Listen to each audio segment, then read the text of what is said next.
il ne compte pas se laisser faire. Delphine Jubilard a disparu de son domicile à Cagnac-les-Mines dans la nuit du 15 au 16 décembre 2020. Rapidement, une enquête a été ouverte et malgré de nombreuses battues, des perquisitions et des témoignages, aucun indice n'a permis d'en apprendre davantage sur cette mystérieuse disparition. Le 18 juin dernier, un nouveau rebondissement a eu lieu puisque son mari Cédric Jubilard a été mis en examen pour homicide volontaire sur conjoint. Dans les colonnes de Ouest France ce mercredi 23 juin, M. Jean-Baptiste Allary, son avocat, a fait quelques confidences sur la suite des événements. Nous allons faire appel de la décision du juge des libertés et de la détention, affirme-t-il d'abord avant de préciser, nous ne l'avons pas encore fait car la chambre de l'instruction de Toulouse instruit ces dossiers le mardi, et je ne pouvais m'y rendre. Ainsi, Cédric Jubilard va pouvoir compter sur l'appui de 2 cabinets pénalistes toulousains pour le défendre. Nous serons 5 avocats, indique son avocat. La raison ? Cela permettra de mieux garantir les droits de la défense car, contrairement à ce que nous avions demandé, mon client a été placé en détention à la maison d'arrêt de Cesse et non celle d'Albi, conclut M. Jean-Baptiste Allary. Un dossier vide de preuves. Alors que Cédric Jubilard a été placé en détention, M. Jean-Baptiste Allary n'hésite pas à affirmer que, selon plusieurs témoignages, éléments matériels et preuves, les accusations ne tiennent pas la route.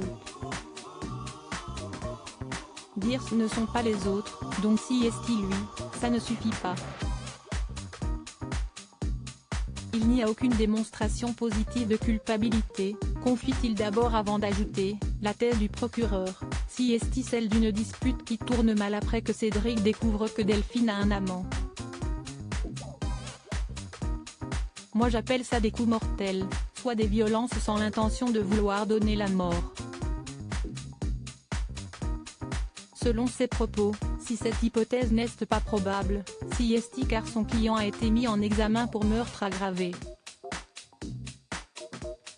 Alors que dans le cas d'un meurtre, on doit prouver la volonté de donner la mort.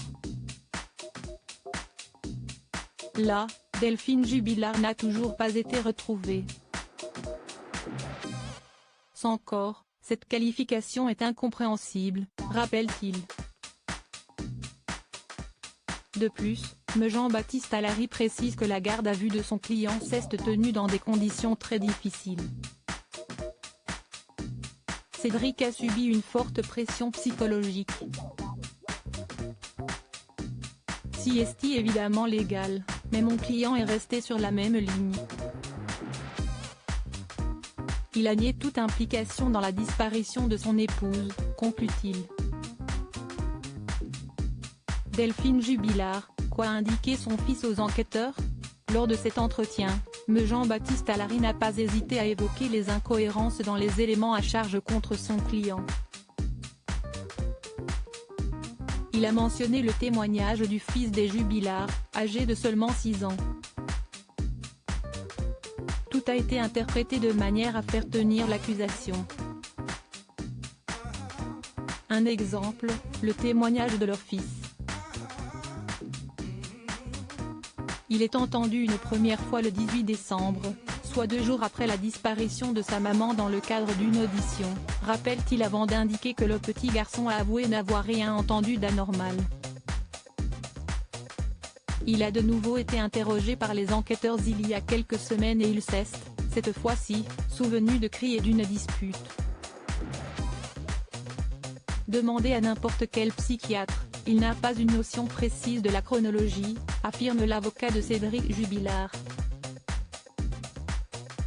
Selon lui, cette audition ne devrait pas être prise en compte puisque le procureur balance ça comme un élément à charge alors que la première audition, la plus parlante, dit qu'il n'y avait pas eu de dispute ce soir-là, conclut M. Jean-Baptiste Allary.